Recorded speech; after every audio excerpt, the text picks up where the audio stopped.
Five, four, three. Dugroz here with Dugroz Reports, reporting live from the Embassy Suites by Hilton in Deerfield, Illinois. This is in the Chicago suburbs, kind of the north and west suburbs of Chicago. My two boys and I are on a bit of a getaway weekend. I was visiting some family members that live here in the Chicago suburbs, and combine that with a trip where I am trying to use some loose credits here and there, and I'll get into that a little more a bit later in the video. TH is here, says I'm loud and clear. Thank you for informing me. It's always a little questionable when you're on hotel Wi-Fi. Chad is in the house from Chad's Money Minutes. Thanks for joining in, Chad. I really appreciate that. So we're going to be reading from the community tab that had the Ask Me Anything questions yesterday. I've got some prepared content about one data point about the altitude reserve, and I'll go over what I'm doing here this weekend. I will just briefly mention that if you want to get my attention or just support the channel, you can drop a super chat down below. Today's theme is IHG and Hilton. I realized just last week I did IHG versus Airbnb, but because I stayed at an IHG property just 2 nights ago and I'm currently staying at a Hilton property, it's kind of on my mind. So we'll just talk about what I'm doing. Don't know if it'll get real depthy, but we'll just see where the conversation leads us. Jonathan Davis and Zachary Hageland both say good morning. So it's good morning to all of you. Appreciate seeing you. So I'll just briefly go over what I'm doing here this weekend, and then I've got a couple graphics that I can share with you before we get into the Ask Me Anything community tab questions. But in the meantime, go ahead and put a question over there if you would like to have something that you want to talk about, ask me about. So as I mentioned, my sister lives in the suburbs of Chicago. My wife is a teacher, and she is unavailable right now because Wednesday of this week, the week that is ending today, she had teachers meetings starting. My boys don't actually go back to school till next week. And so with that in mind, I took the entire week off this first week in January. And instead of just letting them sit around and play video games all day, I decided to take them over to see the cousins and aunt and uncle in the Chicago area. We live in central Iowa, so that's about a 6-hour drive for us, roughly. TH says also the hotel review you're staying in. I will definitely talk about the 2 hotels that I stayed in. Both were good experiences. So in terms of what I wanted to do here, I'll go ahead and pull up the graphic now, and you know, it's sort of like the world of just real life, you know, visiting relatives, and the world of points and miles sometimes intersect. Sometimes points and miles enables you to do things that you normally wouldn't be able to do. So I'm going to share my screen here. If for some reason it doesn't work, give a quick shout. All right. Let me know if you can see. It should be a graphic with 3 different like cell phone shots from IHG properties. Let me know if you're not able to see that. Not 3 different IHG properties, but 3 different screenshots. So this is actually in my wife's IHG account. So we both have the IHG credit card, the one that has the $99 annual fee. Thanks, TH, for letting me know you can see it. The one that has the $99 annual fee, $95, $99, somewhere in that general area, and gives a free night certificate every year. We signed up for that around, we got them at the same time. I have the business version. She has the personal version, but pretty much they're the same, or at least very similar. Good morning, Chad Pennycuff. Glad to see you here. And I've got plans to use, our first anniversary, therefore, would have been May of 2023. So that's when the free night certificate was deposited, and that free night certificate will expire this coming May of 2024. Now, I'm traveling once between now and May, at least planned travel. I'm going to Charlottesville, Virginia in April, and I'll use my free night certificate then. But my wife and I aren't going to be doing any traveling together between now and May. So I was trying to figure out how to use it. I had some concern and some hesitancy regarding, if I use her free night certificate when she's not here, is that going to be a problem? So this was a bit of a test. And if I was going to be testing that out anyway, I wanted to test it out at a time of year, a time of the week when it wasn't like super busy, so that if something went wrong, I had to fall back on quickly booking a different hotel, that would be easy to do. So going to the outskirts of Chicago during the first week in January is not very busy. Both the hotels we stayed in, rates were relatively low and the occupancy was relatively low. So I thought if I get to the desk and they don't honor the free night certificate, we won't have a problem. So with my boys and me together, I wanted to book 2 adjoining rooms. They're 15 years old now, so it's getting a little old for them to, sleep on the pull-out bed. And let's be honest, that sofa sleeper is never that comfortable, or, just putting some sheets down on the floor and ask them to sleep on that. So I guess, I have the points. I want to use them. I'll go ahead and get 2 rooms. So if you look on the left, the room that I actually was intending to reserve was 15,000 points per night. Now, in terms of the cash rate, the middle column shows what the cash rate was when I looked ahead of time, $134.86. Now, I realize that's not, the best use of a free night certificate. But what's a better use of the free night certificate than just letting it expire? Anything is a better use than that. So I didn't want to be that guy that just let it expire. And since we were traveling anyway, I thought I'm not going to worry about maxing out value. As long as I get at least $99 of value, I'm breaking even. So I went ahead and went for it, hoping that I would get an upgrade. So 2 rooms at 15,000 points each. I used the free night certificate to book one of them, which I'm showing down here at the bottom, and paid with points for the other one.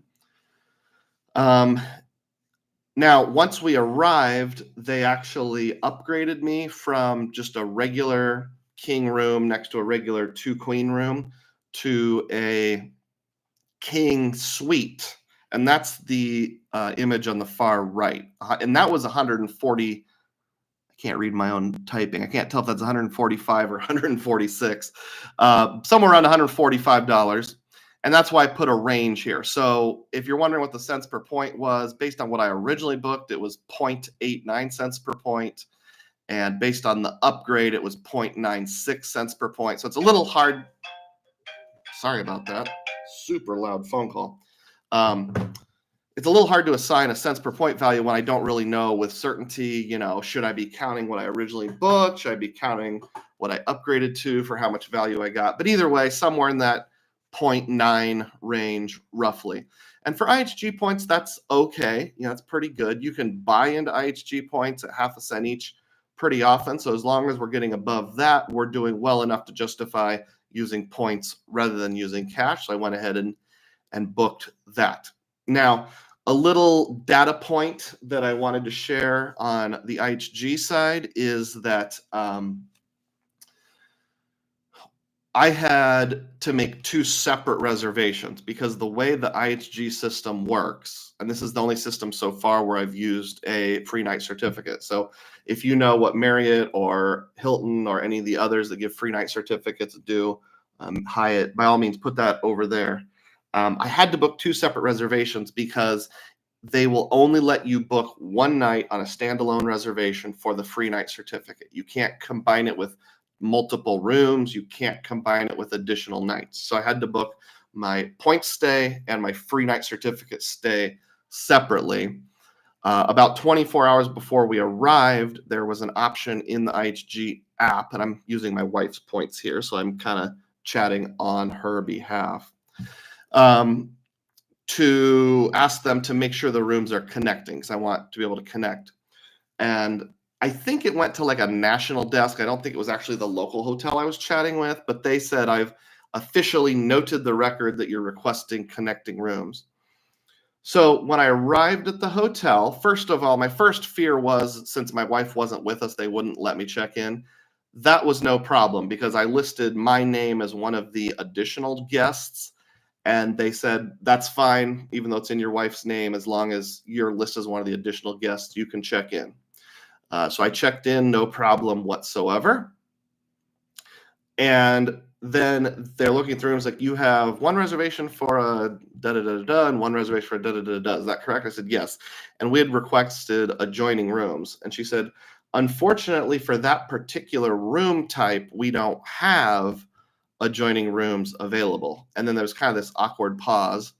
And I said, well, I think I booked originally both rooms were 2 queen beds because I figured that was more likely to be next to each other. Apparently I was wrong about that.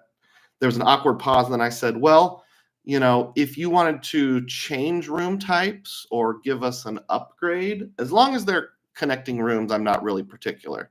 And she said, well, I do see that you're a platinum member, so let me see what I can do.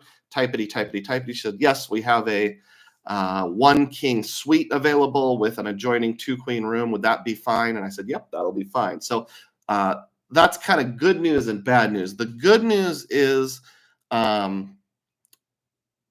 I was able to get the upgrade. The bad news is it seemed like they didn't get the message that I wanted connecting rooms, or they got the message and the front desk person who looked at it thought to themselves, well, we don't have 2 queen rooms connected to 2 queens rooms, so I'm just not going to do anything, instead of calling me back. So they didn't go above and beyond to make sure the rooms were connected in advance. And that's where Hilton has a big leg up because they have the guaranteed connecting rooms.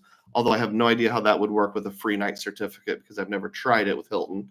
But the credit card that I'm looking at, the Surpass, doesn't have a free night certificate built in. It does if you spend $15K. So I would feel more comfortable if I used the free night certificate during a busy time for like a standalone room, not something where you need connecting rooms. So it was a great hotel. It was the, let's see, Holiday Inn Chicago Northwest, I think is what it's called, but it's in the town of Elgin, Illinois. You know how hotels tend to name their hotels after, the nearby big city, even if it's 20 miles out into the suburb, and then they'll just slap a descriptor onto it like Northwest or Chicago Lakes or something like that. So it's called the Chicago Northwest, even though it's 20 miles northwest of Chicago in the town of Elgin. It was great. I already did my Google review, 5 stars. They had a working hot tub, which was big and nice. The pool was nice. It was heated. The breakfast was pretty good, not exceptional, but pretty good. Oh, another thing is, I'd wondered about free breakfast because, and I'm sorry if this is a little laggy. I'm relying on hotel Wi-Fi for those who joined late. We did get free breakfast offered to us, even though Holiday Inns don't automatically have free breakfast. And the platinum status with IHG doesn't guarantee free breakfast, but it does guarantee you a welcome amenity. And for the welcome amenity, we were either able to pick free breakfast vouchers or 500 points per room. Well, 500 points per room, if you use the buy-in value, is $2.50. So obviously free breakfast is worth way more than that. Speaking of breakfast, my boys are down at breakfast right now because it closes at 10 o'clock Central, and I just decided to skip it to get to the live stream.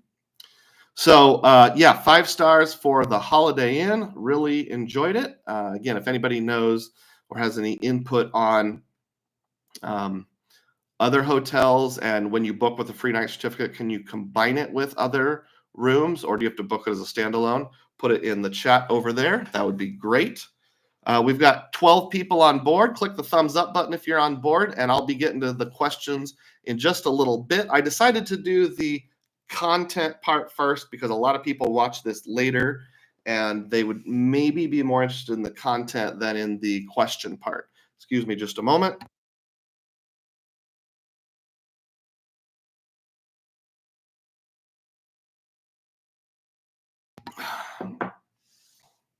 Okay, so that was the Holiday Inn. And then let me see if I can go to the correct slide here. Yes. Okay. For the second and third night, we stayed where we are right now, which is the Embassy Suites, which is a Hilton property. And this is located in Deerfield, Illinois, which is a different suburb, a little less west, more kind of straight north of Chicago. Anyone's from the Chicago area, chime in and let me know if I'm saying this right, or just say hi.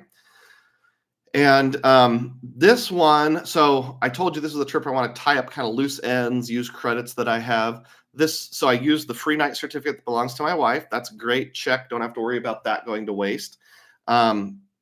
With Hilton, I don't have any free night certificates hanging out. Well, my dad has one, but I'm going to use that this summer for something different. But I do have some hotels.com gift cards. When I first got into points and miles, you know how there will be sales every now and then on hotels.com gift cards? There's a couple different ways you can get them. Sometimes, various places like Lowe's or a grocery store might just sell third-party gift cards for 10% off. That's one way I would buy those. Also, sometimes it's like use one ultimate reward or use one membership reward point and you get a 20%, 30%, 50% discount. THS, so the suite upgrade at Holiday Inn was for being a platinum member, not too bad. Well, the lady at the front desk said, since you're a platinum member, we can give you a free upgrade so that we can accomplish those connecting rooms.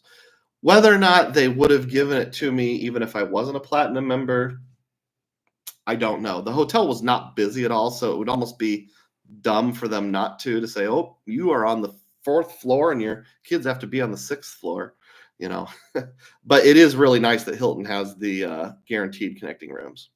Anyway, back to what I was saying about the Hilton property. So I had these hotels.com gift cards. Hotels.com used to have a great rewards program for booking independent hotels or hotels where you can't get any sort of additional value, where you got every 10th night free, and it was based on the average cost of a stay. There was a point later on where I think they capped the average at maybe $150 or something like that. So you could never get more than $150, but still it was roughly 10% free. Well, when they merged with Expedia about a year ago, they trashed that rewards program completely. And now it just stinks. It's basically 2% back. What makes things even stinkier is hotels.com will only let you merge gift cards 3 times or actually 2 mergers onto a maximum of 3 cards. So like, let's say you have 3 cards that all worth $50. I'm trying to hold my fingers up in front of my black shirt here.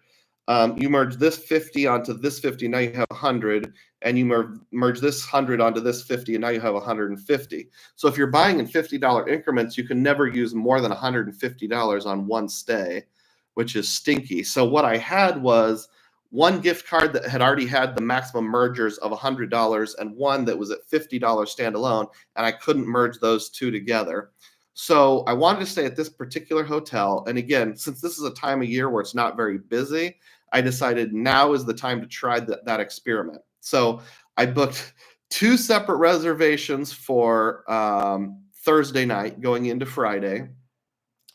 And that was both with hotels.com, one using the $100 gift card and one using the $50 gift card. And then just paid cash for the rest, obviously. Then for the second night, which was Friday going to Saturday, the stay that I'm finishing up right now, I'll go home today. I booked directly with Hilton, and I'll show you on this screen here what I decided to do in terms of how to pay for it. So the good news is when I checked in on Thursday, they said, yes, I see that you have. Actually, I think I messaged ahead or sent an email ahead like 8 hours before I arrived saying, hey, I've got this hotel's reservation. I've got this Hilton reservation. Can you make sure we stay in the same room? I realize you might not be able to combine them. And yes, they honored that when we arrived and I explained the situation. The guy said, yep, we've already taken care of that. We'll keep you in the same rooms. So that was great. He said because one was booked through hotels.com, one was booked through your Hilton account directly.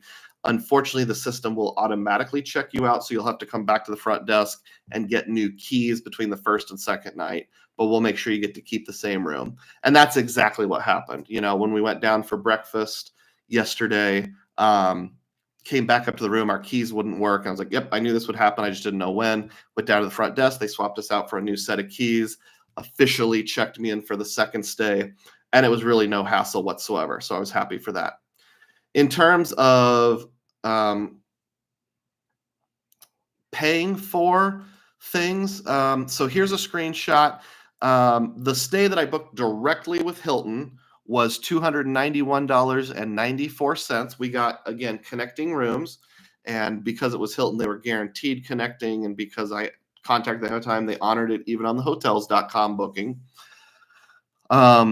The points price would have been 34,000 points per room per night. So down here below, 2 rooms would have been 68,000 Hilton points. If I had used points, it would have been $291 divided by 68,000 points, which would have been 0.429 cents per point. That's not very good considering you can buy Hilton points at half a cent each. That's actually less than the buy-in value. It wouldn't be the worst I've ever seen. I've seen situations where the Hilton, comes out to 0.3 cents per point. I was actually just reading through something on Anthony Venture's Discord last night, and Uncle Luke had pointed out that Hilton varies wildly on the cents per point. So assigning a fixed value is kind of difficult. Sometimes it's 0.3 cents per point, sometimes it's 2 cents per point. So what would you have done? My options were 68,000 Hilton points for these 2 rooms. Cash rates were pretty low, or just $291 from my travel savings account. And then the third option was 17,966 Chase Ultimate Rewards. And you might be wondering, how in the world can you pay for a Hilton with Chase Ultimate Rewards? Well, you might be thinking, oh, use the Chase portal. But no. Any guesses? If you watch my channel regularly, you know what I'm about to say. Do do do do do do do do do do do do do do do. Okay, it was the Aeroplan card by Chase, which has the pay yourself back feature at an unlimited rate between now and the middle of this year, between June 30th. Chad got it, the Aeroplan card. You might have typed your comment before I said it. I'll assume you did, so you win the prize. So basically, if you transfer at least 50,000 Chase points to Aeroplan, you automatically get a 10% bonus. If you do it while there's a promotion, and there is one right now, there's a 20% transfer bonus, and those stack. It's not cumulative, so it's not like 1.2 times 1.1. It's basically, if you transfer 100,000, you get an extra 20,000, you get an extra 10,000 that hits your account.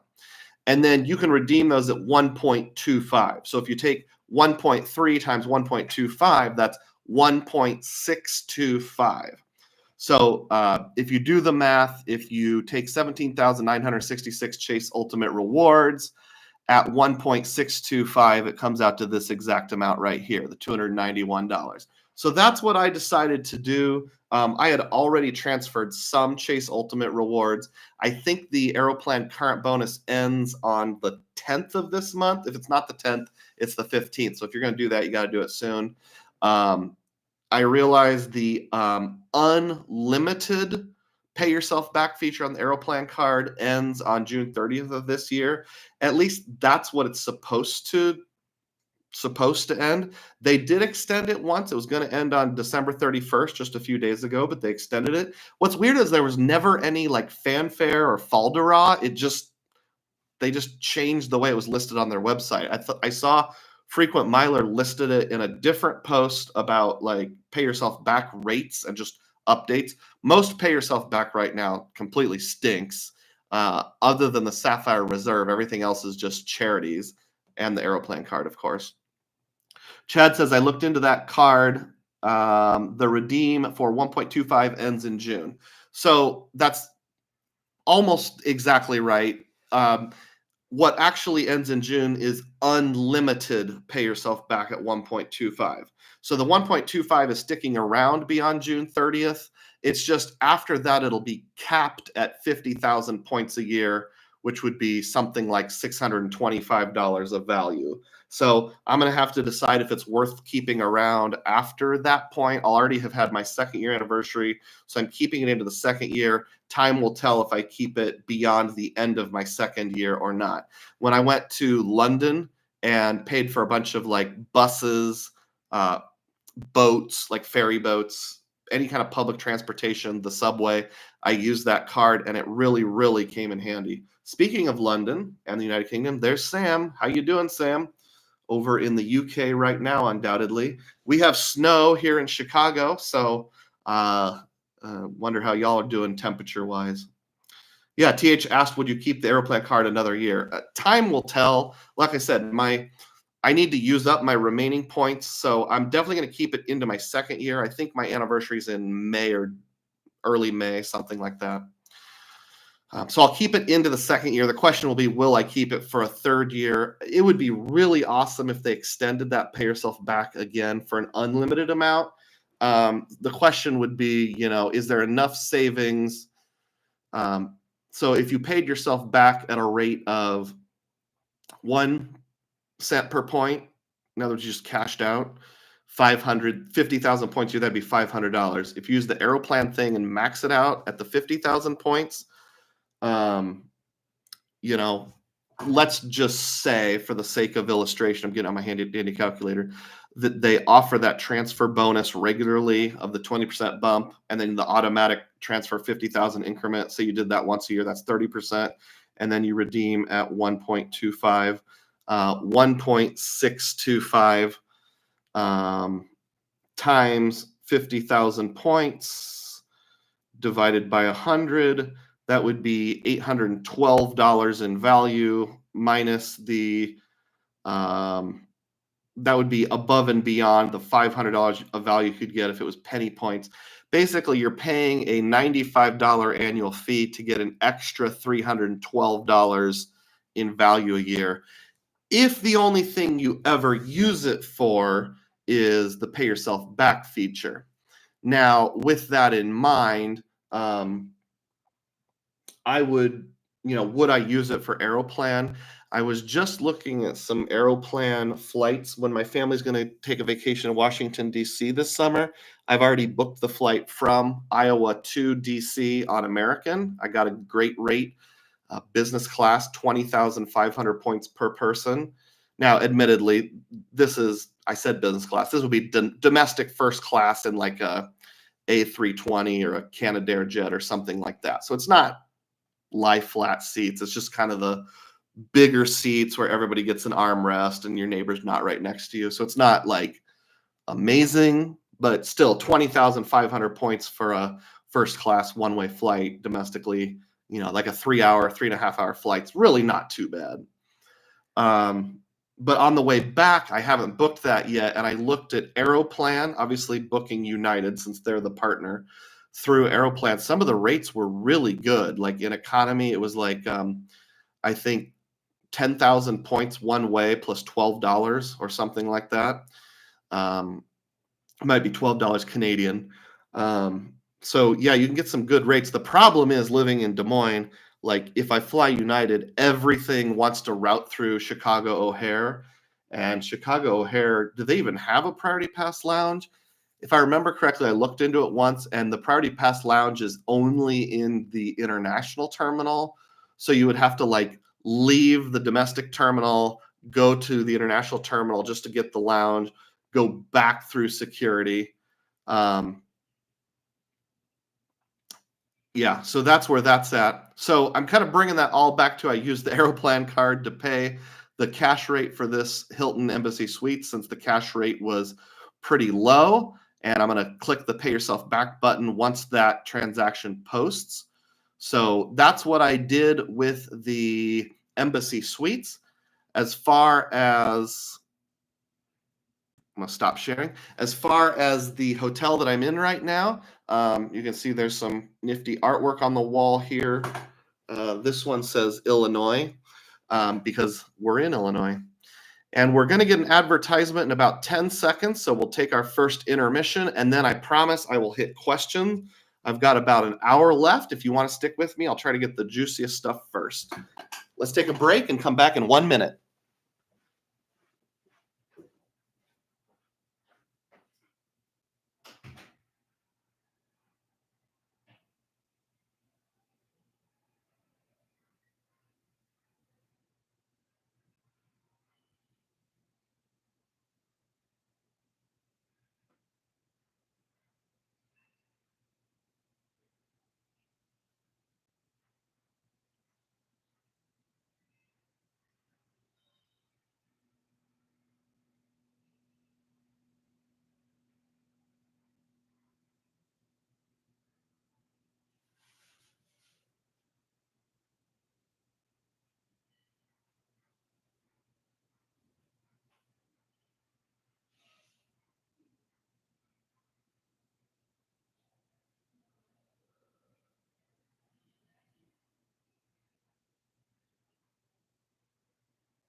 Oh, you're back. Okay. I'm still going. I'm just taking an intermission. Okay. You can do technology. Where's the charger? This switch? It's right in there on the desk. Okay, I'm back. My boys are back from breakfast, so I was checking in with them. Okay, I feel like this is kind of like a talk show on the radio where the first half hour, 45 minutes, the host just talks and doesn't get to questions. So I'm sorry I haven't got to questions yet. Just to put a ribbon on it. So both hotels I thought were good. I'm going to give them both 5-star ratings on Google Maps. The Holiday Inn, I already did a shorts video. So if you just want to see what the room was like, go ahead and check that out. For this one, the Embassy Suites, the room itself is a little dated, not a lot. Like it looks like it was built around like the year 2000. Boys, could you close the door between the connecting rooms almost all the way? That's really loud and coming through. Sorry about that. Live and raw. But it's very clean. You know, all the amenities are there. We've got a couch, a chair out here in the kind of living room. You know, it's Embassy Suite, so everything is a suite. A separate chair for putting your shoes on. There's a TV. I'm sitting at a desk here right now. There's a bedroom back in there, separate bedroom with a closing locking door. The closing locking door is kind of a big deal if you're a parent, you want privacy. I really dislike it when hotels advertise, you know, a suite with a separate bedroom, and the separate bedroom is really just kind of like there's a quarter wall sticking out, and then kind of around that quarter wall is where the bed is. That's not a bedroom, that's just a separate area. But yeah, still very good. The breakfast has been really good here at the Embassy Suites. You can order an omelet, which was kind of a mixed bag because the omelet was good, but you had to wait in line for it for a while because they only had one employee working it. Can't blame them, though. It's not a very busy time of year. Front desk staff at both places was very friendly. All right, so I'll put a wrap on my canned content and get to your questions now. Filmo's in the house. Welcome aboard, Grand Moff Tarkin. Trying to listen while getting snow supplies. Good old Northeast weather. Yeah, it snowed here overnight, but I think it was only like an inch. Chad asks if his avatar is Grand Moff Tarkin. It sure is. I've asked him about it before, and I'm a big Star Wars fan. Sam said hello and mentions lots of swollen rivers and flooding in the UK at the moment. Sam asked if I get discounts on contactless phone payments. Kind of. So one of my credit cards is the US Bank Altitude Reserve card, and that card lives on my phone. The reason why is it gets an increased earnings rate of rewards, 3 cents per point instead of 1 cent per point if you do tap to pay. And then you can use that for real-time rewards on travel, similar to the pay yourself back with Aeroplan. It works a little differently in terms of how you select your rewards, but the rate and everything is the same concept. 1.5 cents per point. So functionally, if I tap to pay with my phone using that card and then later use those points to buy travel, I'm functionally getting the equivalent of 4.5% cash back. So I do recommend that card. I realize you're in the UK, Sam, so you probably can't open it, but everyone else, take a look at my channel. I've done multiple videos on it. And by the way, thanks for bringing it up, because that brings me to my Dugroz data point of the day. So I mentioned this on Anthony Venture's Discord last night, but it was late last night. So if you haven't seen it, that's okay. I've made 2 transactions on that card, the Altitude Reserve, since January 1st. And both of them have already posted. And in the rewards listing, it lists like, how many points you earned. And I only use that card for tap to pay, other than occasional travel. I don't use it for anything else. And it only shows 1 point per dollar. The earning rate says 1x, but I know the difference between tap to pay and not tap to pay. One was at a place where I got the oil change, and the lady actually held out the terminal, and I tapped it, did my thumb on the thing. And the other one was at a pharmacy where I did the same thing. I put it up to the terminal and held my thumb there. I don't even carry the card itself with me, so it had to be a transaction that was definitely tap to pay, mobile wallet. Every single transaction in 2023 didn't have any issues. So that's just a data point. Maybe it'll fix itself over the next few days. The engineers have to push a button to switch it over at the beginning of every year, and the guy who knows how to do it is on vacation right now. But do any of you have any data points on that? I do remember reading once on a comment on either YouTube or Doctor of Credit or something like that. Someone said this would be a great card if the earnings rate actually posted correctly. Like 3 out of my last 5 tap to pay transactions said they weren't tap to pay. So I'm hoping that doesn't become a pattern.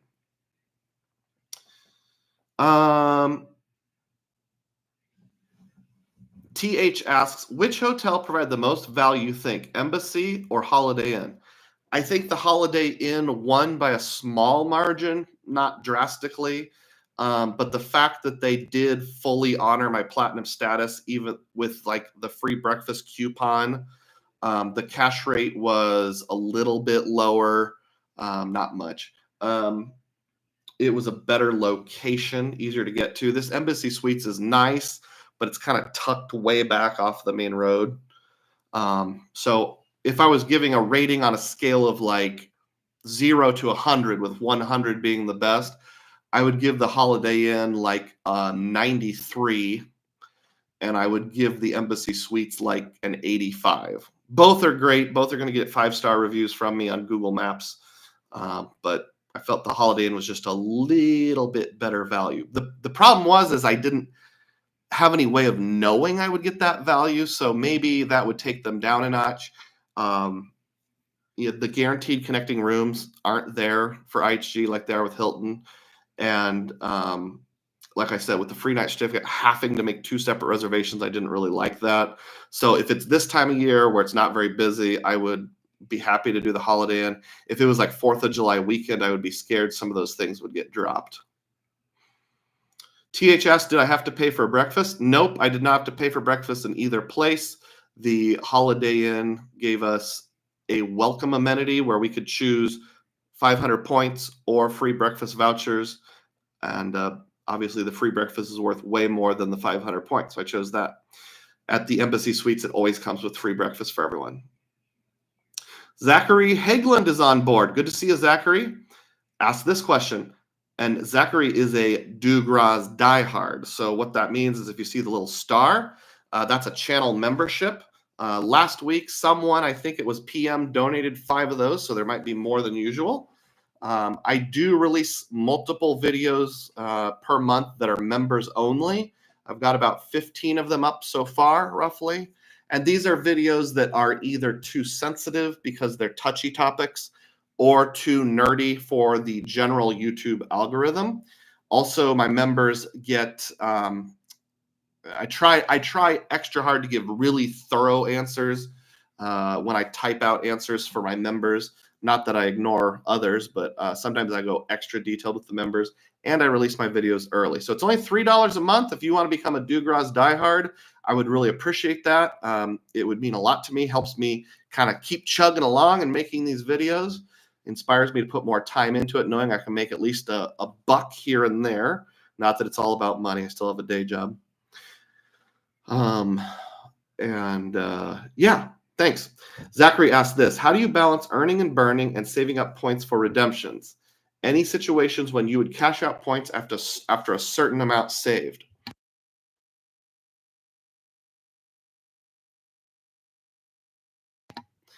Good question. Thank you, Zachary. So my most recent video I released was called My War Chest of Points or something like that. And basically I show you all the points that I have saved up as of January 1st.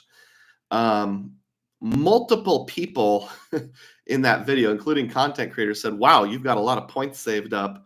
And either directly or indirectly said, you've done a great job of earning. You need to spend some time burning. Sorry, the Embassy Suites has a window that looks out onto the balcony, so I just saw someone walk by and it distracted me. I do need to do a better job of burning in terms of how I balance them. I think I'm really good at earning. And what I'm going to do here in 2024, and I'll put more thought into this, but at least what I want to do right now is focus on cash back.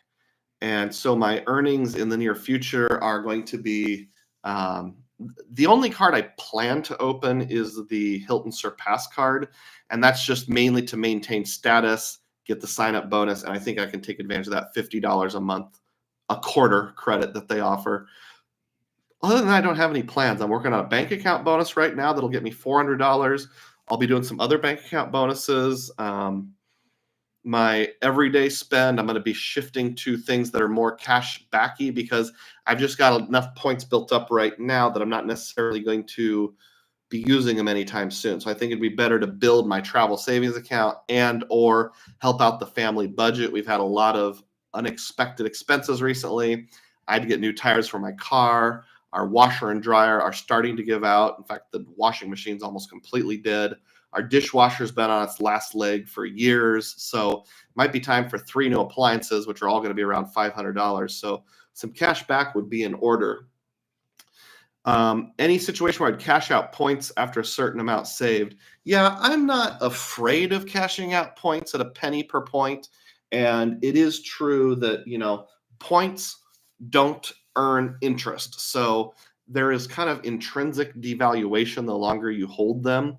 So my plan is to get through our summer vacation in late June, early July, and then I'll take a look at things and just evaluate overall where things stand. And I might cash out some Citi points or membership reward points or ultimate rewards, just depending on where that stands, being sure to leave a big enough cushion that I can basically redeem anything I want. I will also be opportunistic in this coming year. So let's say the new premium Wells Fargo card that comes out has a 200,000 point sign-up bonus. I said I'm not really going for points, but man, if it was that good, by all means, I would get it. Another example would be if the Venture X brought back the 100,000 point sign-up bonus, I might sign Mrs. Dugroz up for that.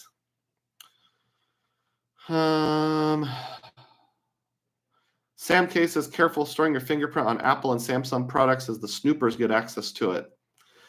I will note that. Thank you. I feel like I've already sold my soul to Apple enough that what's one more thing, but it's definitely food for thought.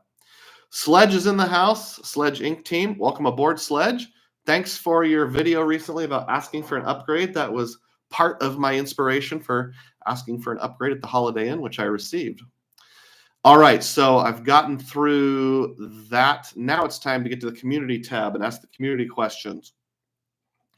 Let's go in order. TH asked a question. TH is a channel member and says, all right, so if you have the options for either the Freedom Unlimited double cashback offer in the first year, hence putting as much spending as possible on that single card, or getting the regular offer, which is $200 for spending $500 and 5x on gas and groceries on $12K, and do the bonus hunting on business cards from different issuers throughout the year? Question mark. I assume it means which would you choose? Asking for a friend. And then I also posted a picture here, and I'll share my screen to show that.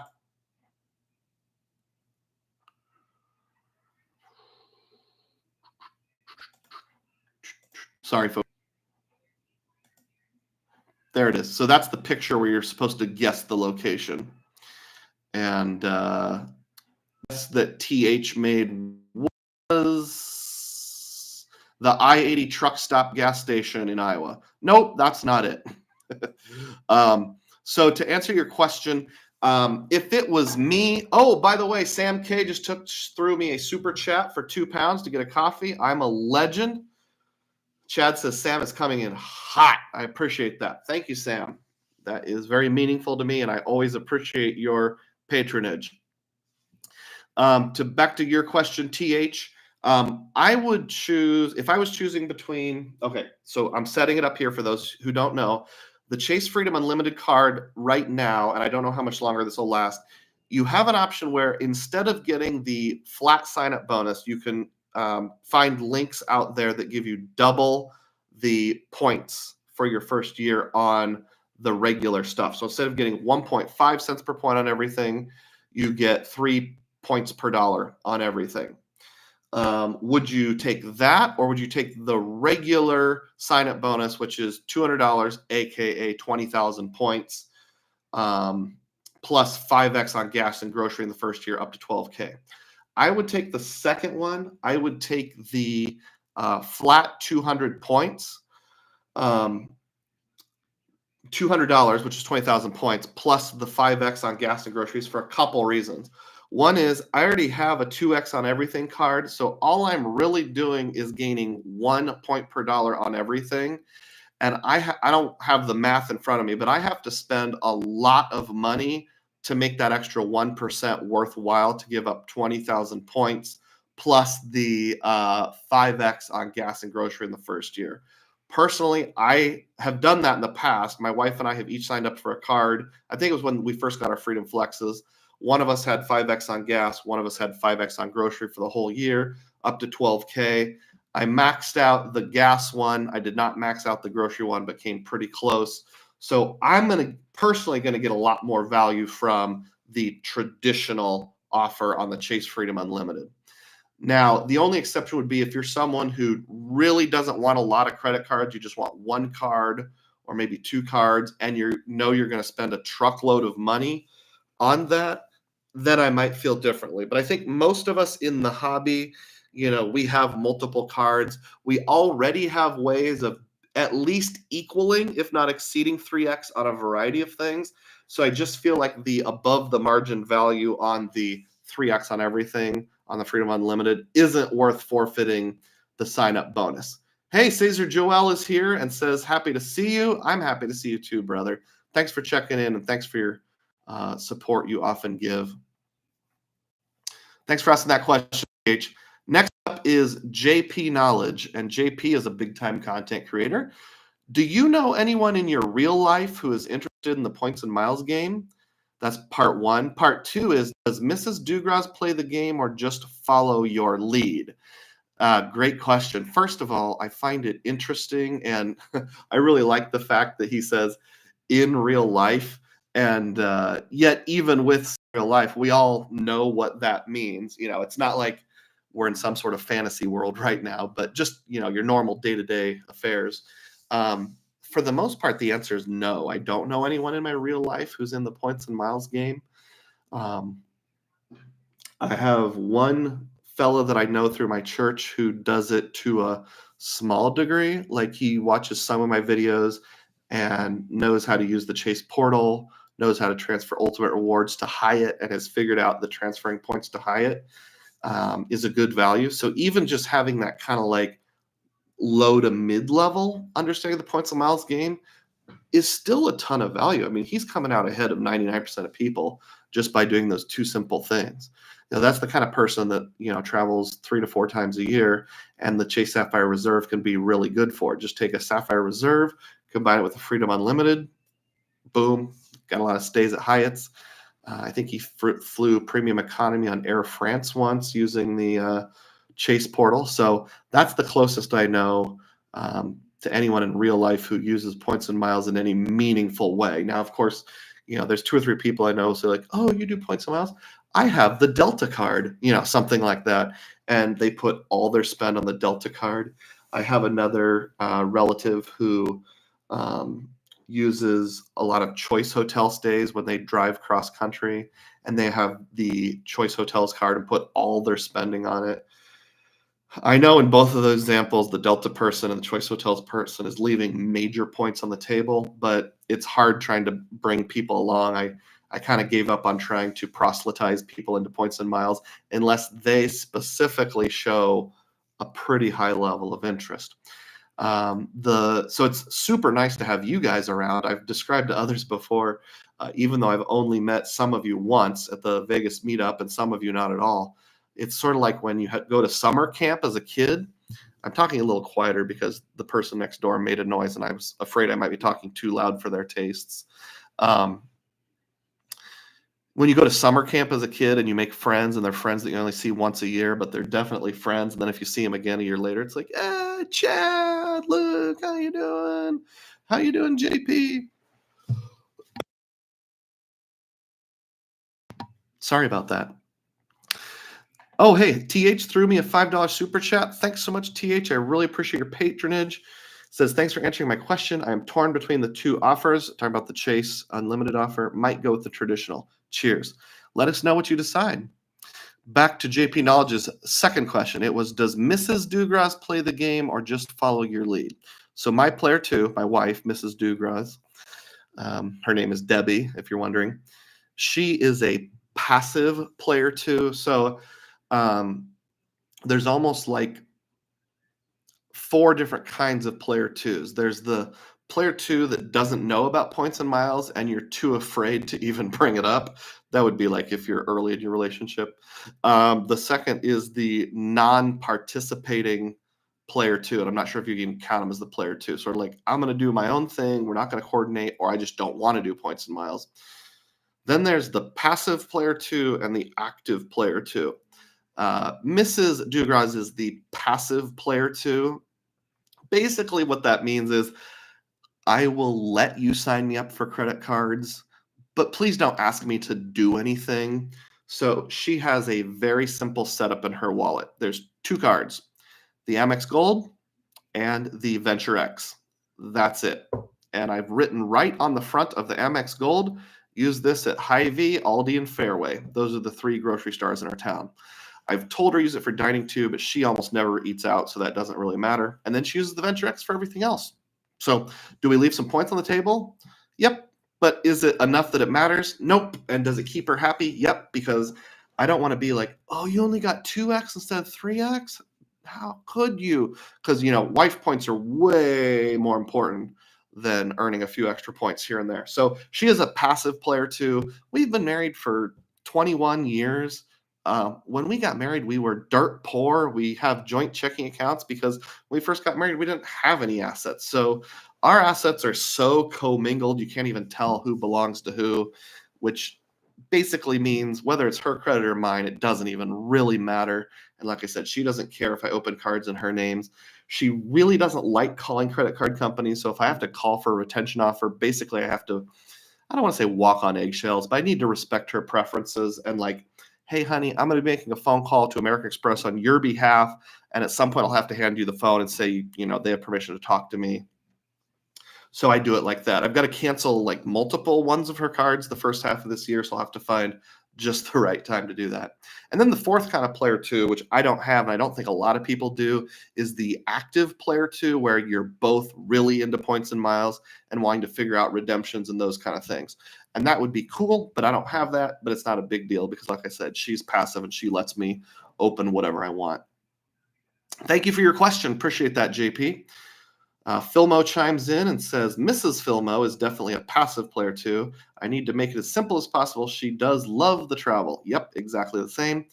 And wife points, I'm using that today. So yeah, we talk about cents per point, like not last summer, but the summer before that, we stayed at the Hotel Ivy in Minneapolis, and I was only able to use 1 cent per point to book the part above and beyond what the Fine Hotels and Resorts credit covered. So it was only 1 cent per point, but getting her a free massage got me like 10,000 husband points. So yeah, wife points are worth like 10 cents per point. They're definitely worthwhile, making sure she gets a little pampering here and there. Next up, AP, also known as Slick, asks this question. Any interest in traveling to Asia or Oceania? If so, where and why? My interest is limited.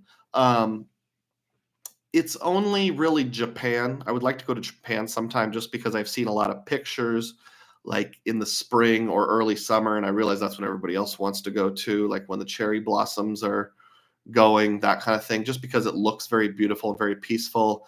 I think the humidity is pretty low since it's an island nation. That'll probably happen, 7 years in the future when my boys are out of the house. TH says the Ivy is a classic, and I'm only 10 minutes away. Maybe I'll see you there someday. Bob LJB4K was guessing on the picture, and I'll pull that up again so you all know what I'm referencing. I will frequently share a pic when I launch my live streams, and this is the picture right here. His guess was gotta get back to it, Legoland Discovery Center in Auburn Hills, Michigan. And I said, Bob, you got the type of place right, but the location wrong. That is the Lego Discovery Center, but it's the one in Schaumburg, Illinois, not the one in Michigan. And we were just there a couple days ago. All right, next question. I think this is the last one on the community tab. Cesar Joel asks a question. What's your worst credit card and why did you get it? Keep up the good work. That's a good question. For a long time, I said that the Citi Rewards Plus was the worst card that I ever got. In fact, the very first video that I ever made on my channel that was specifically credit card related, there was a few before that that were off topic, was about the Citi Rewards Plus, and it was called What's Wrong with the Citi Rewards Plus card. And that was because at the time I got it, I had just got into points and miles, not even points and miles. I was trying to get into cash back. And I didn't understand that to get the full 1 cent per point, you had to redeem for gift cards. Because bear in mind, at that point, I had no intent of getting a Citi Premier card or transferring to travel partners or anything along those lines. So I was kind of ticked off that all I could get was gift cards. So I ended up using my sign-up bonus to buy, I don't remember what it was. I think it was hotels.com gift cards, actually, which ties into the beginning of the conversation. So for a long time, I thought that was my worst card.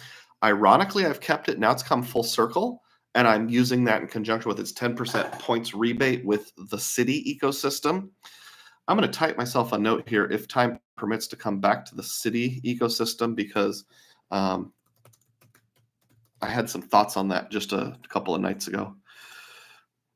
So that was my worst credit card I ever got for quite a long time. If we go back way long time ago, way before I was in points and miles, the worst credit card I ever got was a Nebraska Furniture Mart card.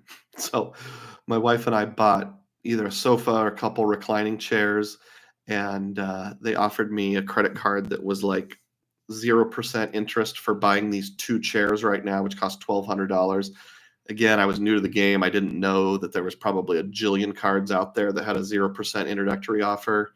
Signed up for it, used a hard pull and all that just to get 2 recliners at 0% interest for a year. Ended up not being that big a deal because there was way more than 2 years between then and when I got into the game. This was probably like 2003 or so when we moved into our townhouse. And I didn't get to points and miles in 2019. Thanks for asking, Cesar. So that's all the questions on the community tab. I will now get to optional topics here. Now, the screen does say that there's going to be another advertisement for some people in about 30 seconds. I apologize. I don't have any control over that. So if some of you cut out, I apologize. I would like to mention that you can be a Dugroz diehard. That's a channel member for only $3 a month. So if you would consider subscribing, I'd appreciate that. You get access to extra content. If you haven't already clicked the thumbs up button, please do so. We need to wrap this up in just about a half hour, so I have time to check out. Checkout is noon Central Time today. I had mentioned the Citi ecosystem. So I'm having a couple different thoughts here.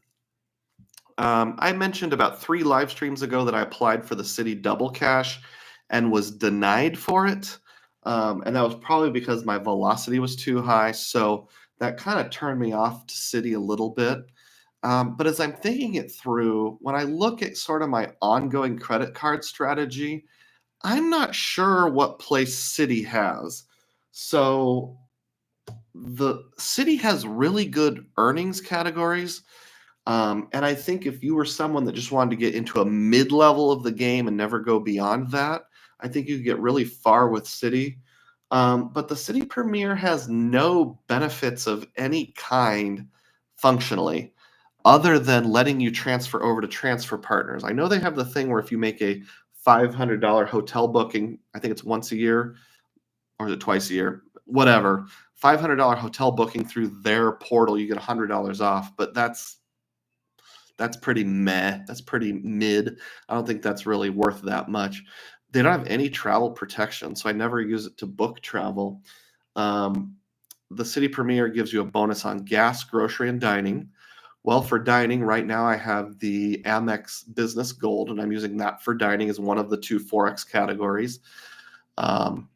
I get 3X on like my Freedom Flex card too, so that's not that exciting. Gas, I'm using that for my other 4X category on the Business Gold, so I get 4X on that. I also get 8X on my Wyndham Earners Business Card. There's frequently bonuses for gas on the Chase card, even though it's not permanent on anything. Lots of ways to get decent gas. Of course, I can always go to Staples and use my Inc. Business Cash Card to buy prepaid gift cards, either like with Shell or just a Visa prepaid card, and use that for gas and get equal to. So I'm not really sure what benefit is I'm getting from Citi. I'm putting very little spend on my Citi card. So do I cancel the Citi Premier or downgrade it to a second custom cash and just think of custom cash as a cashback card? TH says Citi Portal is terrible and hotel prices are inflated. Yeah, so let's say that I book $500 worth of hotels, and a hotel that I could normally get for $400, they're charging, or let's say a hotel I could normally get for $450, they're charging $500. So yeah, they're giving me $100 back, but I'm really only getting $50 of value because the price was inflated by $50. I've noticed that too. I think of all the portals, Citi has the most inflation. Chase and Wells Fargo seem to be the most fair portals. Maybe Capital One. I haven't really checked out Capital One very much. Let me know what your thoughts are if you think one portal is more fair than the others. So help me decide here, folks in the live stream, my diehards, anyone who's watching, what value does Citi offer for me, considering I already have 30 credit cards. I have Capital One, I have Amex. I can get 2X on everything with Amex because I have the Blue Business. I can get 2X on everything with Capital One with my Venture X. I can get 10X if I want to buy travel in the portal on my Venture X with many things. I've got a very thick and juicy Chase setup. I've got a robust cash back setup. So Citi is a transfer partner to Wyndham, which I use the Vacasa stays now and then. And I've thought about exploring the Wyndham, just plain old hotels. I'm not going to stay at a Days Inn or a Super 8, but there are a few nice La Quintas, and sometimes there's like Wyndham Resorts and those kind of things, which can be nice. So let me know if you have any experience with those. I know you can do the Turkish Miles and Smiles trick with United, but because I live in Des Moines, I don't want to route through Chicago, and I'm not flying United hardly ever domestically. So that Turkish trip isn't that appealing. Plus, it's kind of annoying. The only transfer partner that is kind of appealing to me is Choice Hotels because it's a 1-to-2 transfer. So yeah, and I think that comes up in like late February for renewal. So I'm gonna have to make a decision whether I keep the Citi strategy around or not. Honestly, I might just dump Citi altogether just to simplify, get rid of all 3 cards. All right, back to the chat here. Cesar agrees that wife points are worth at least 10x. Sam says if a female can use an empty transport seat for their shopping, can men use it for crates of beer from the store? I'm not touching that question, Sam. I'll leave that between you and your significant other. Chad Pennycuff says, I think that player 2 question would be an interesting poll. My wife doesn't get it either. Yeah, and then there's get it resistant and just don't get it. I don't care, but I like the travel. That's where I'm at. I don't get it, but I like the travel. So at least that's good. Sam K says, I'm going to need a Swiss Army wallet soon. I've just got a regular old wallet. I don't carry all my cards at once, obviously. I've only got about 5 in there. TH asks, if you already burn transfer all your Citi points, then no point in keeping the Premier. Just cancel or downgrade and get back in the line for a second round. Yeah, that's a good point. So it would only be if I've got a really big play at Choice Hotels. I might transfer about half of my Citi points to Choice and then just cash out the other half, and I'll get 10% rebate either way. Since I have the rewards plus, and just call it a year, call it a couple years. Are you remembering, TH, or anyone else? Is it 2 years after canceling the Premier before signing up for it again? Philmo says, I just cashed in 35,000 thank you points because I was also denied for the Premier. Oh, sorry about that. Odd that I was approved for the Premier, but not the double cash. I think it was just a velocity thing. So that's one thing I'm thinking through. All right, the other thing I was going to talk about, time permitting, was about small market airports. So there is a podcast I listen to occasionally called Geo Breeze, and it's a female content creator. I can't remember what her real name is at this point. I apologize. But it was kind of like a end of the year Ask Me Anything type podcast. And it became very evident in it that she does very well for herself and is earning like over $300,000 per quarter, being a full-time blogger, content creator, etc. And not disparaging that because I just don't know enough to know how she does it. So I'll assume everything's on the up and up and give full credit for that. But someone asked her in the Ask Me Anything something like this. I don't remember exactly what it was. Like, if I want to become a content creator, how do I know what content to create? I might be remembering the question wrong. But basically she said, when I do some one-on-one stuff, like one-on-one counseling, and with that, I'll be highly personalized. But for stuff I just put out there for the general blog, for the general YouTube algorithm, for Instagram, whatever, I try to do what speaks to the most people. So I'll talk about how to get good value from flying from all the big cities: Houston, Los Angeles, Chicago, Las Vegas, New York, Miami, Atlanta, those kind of things. Obviously, if you live in a small market airport like Tulsa, Oklahoma, I'm not going to make a whole video on that. So I thought to myself, well, if she's not going to do it, maybe I should. So I didn't think of any ideas for like how to answer this question, but I think there could be a video coming, or a video series coming, on what do you do if you don't live at an airport hub, if you live at a small market airport. For example, I live in the Des Moines, Iowa metro area. So, you're probably going to route through Denver, Houston, Dallas, Chicago, Atlanta, Minneapolis, basically Phoenix. Unless you're going to a big city, you're always going to have a layover. So I put together thoughts in my head about like knowing, and I don't have a ton of experience, but in my limited experience, which specific cities have which airports. So as an example, when I'm flying to Charlottesville, Virginia this April, I made sure the place where I had a layover, Charlotte, which is weird. Charlotte, North Carolina is where the layover is, not to be confused with Charlottesville, where I'm going. Charlotte, North Carolina, Charlotte Douglas Airport has a Priority Pass lounge that gets decent ratings. I was going to have like a 3-hour layover and they changed my flight. So now I have like a 6-hour layover. Not sure I want to hang out in the Charlotte Douglas Airport for 6 hours. So I'm going to call them. And like, I know, for example, American routes through Dallas a lot. Maybe I can find a flight through Dallas. I don't know if Dallas flies to Charlottesville or not. But, in my head, like, as a small market airport guy, I'm always having to think like, oh, there's a Capital One lounge in Dallas. And I like that. So let me arrange my travel. Chicago sucks as far as lounge access because you have to leave the domestic terminal to get to the international terminal. And all they have is one Priority Pass lounge. Atlanta, unless you have Centurion lounge access, they have the club and it's a Priority Pass lounge, but it's pretty mid.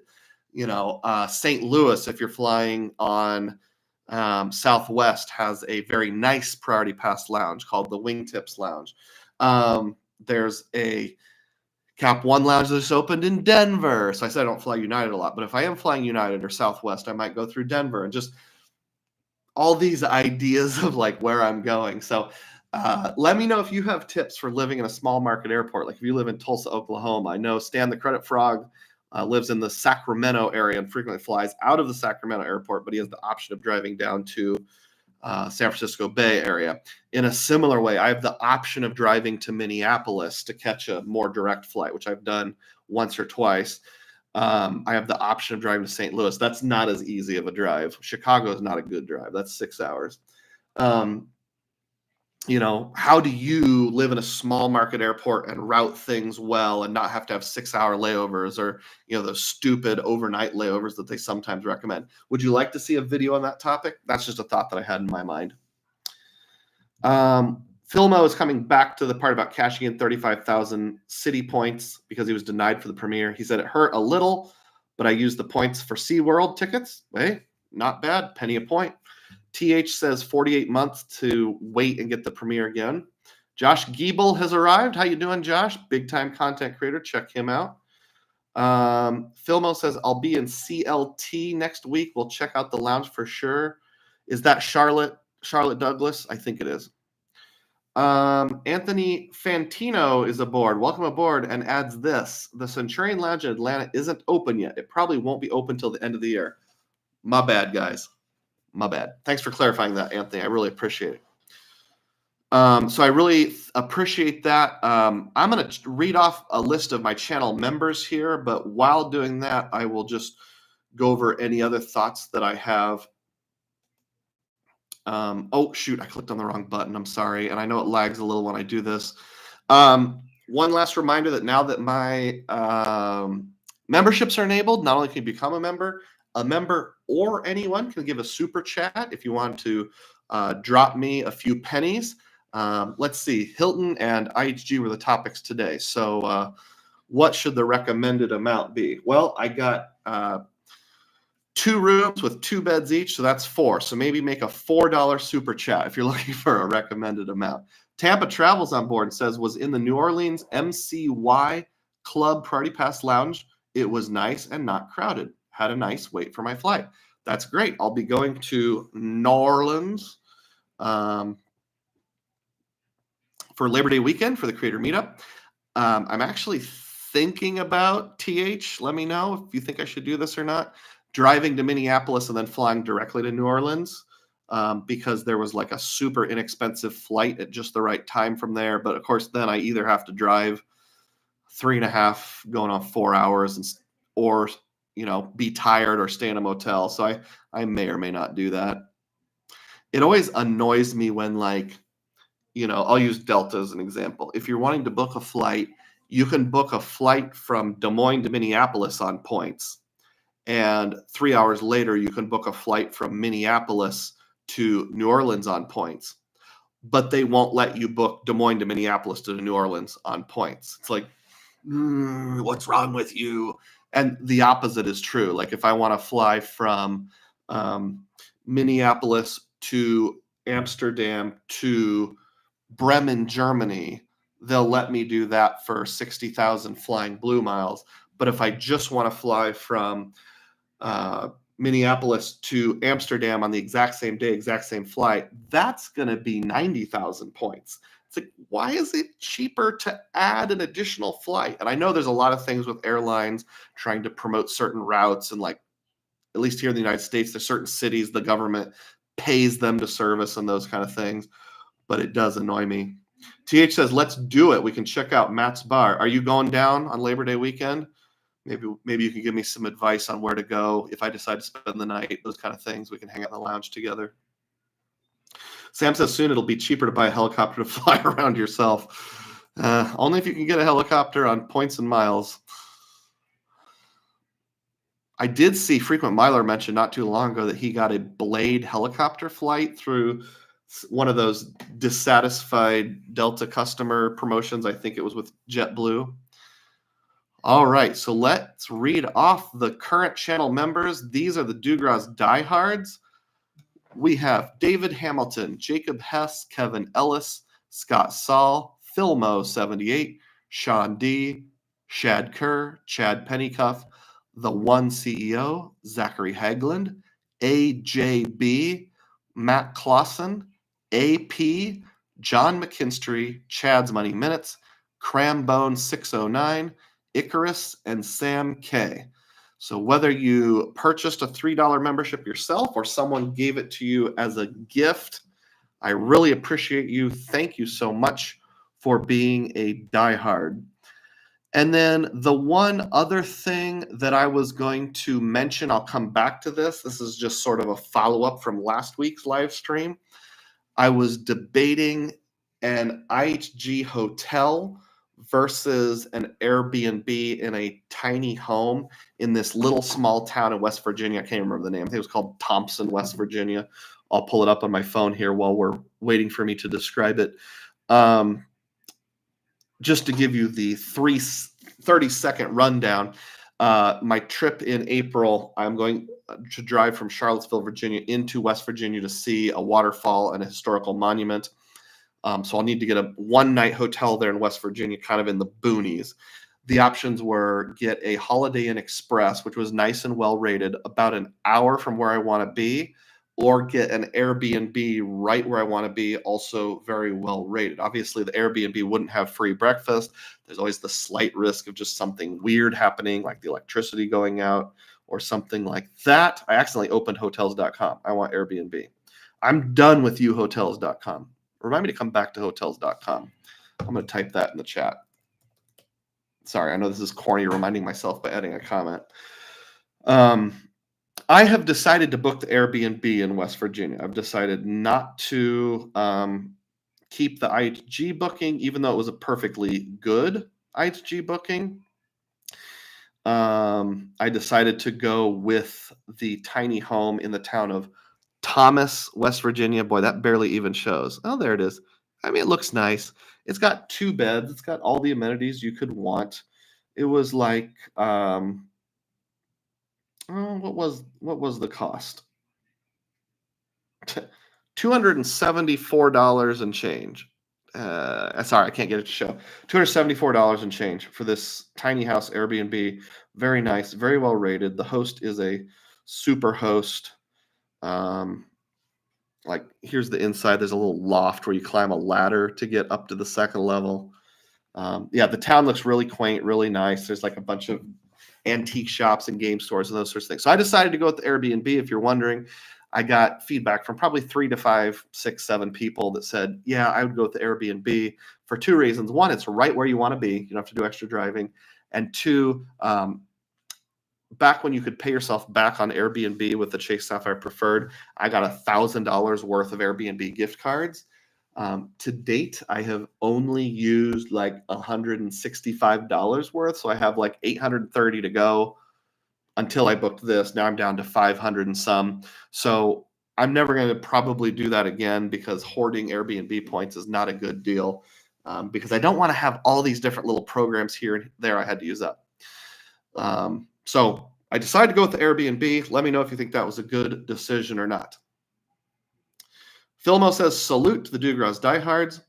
Chad Pennycuff says, do you have any more details on that April trip meetup? So what Chad is referring to is just kind of an idea that I had. It's not really formal plans, but the idea was, so I'm going to Charlottesville, Virginia, the weekend of April 15th.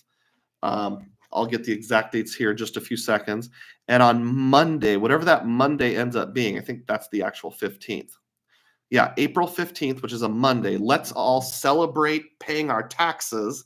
Sam, if you're wondering, that's when our taxes are due here in America, April 15th of every year. By going to the home of one of our founding fathers, Thomas Jefferson. Thomas Jefferson's home, which is called Monticello, is just outside of town. You can pay for tours, which I'm going to do no matter what. But if you can get at least 4 people total, it would be $800, so $200 per person. You can get a private 3-hour tour. So I announced this to my Dugroz diehards, but I'm happy to announce it to my live stream as well. If you're interested in joining me in Charlottesville, Virginia on April 15th, we can have our first ever, I'll have to think of a catchy name, Dugroz nerdy meetup, where we combine our love of history with our love of points and miles and merge the two topics together. So how you get there, what lodging you pick to stay in, that's on you. There is a Kimpton in town, which I was able to use a free night certificate for. And I used another night on points, and the points price was very reasonable. It's right on the University of Virginia Business School campus. There's like an arboretum. It's designed to look like a colonial building, even though it was only built a year ago. A really nice looking Kimpton hotel that gets like, the Google rating is like 4.8 out of 5 stars or something like that. So if you have any interest in meeting up with me on April 15th, a Monday, let me know. I could also maybe do the morning of the 16th, but I'm flying out that day, so that's less likely. Unfortunately, it has to be Monday. I know Mondays don't work for everyone because of you having jobs and those kind of things. But if you can get off work on Monday, April 15th, and you want to join me, put a comment in the live stream chat or the video itself once it publishes. Put a comment on any of my videos or any of my community posts. I'll throw that community post open to the public in the near future here. So those are the only details I have, Chad. Obviously, I don't have a commitment in terms of like, let's say that there was only 3 people total.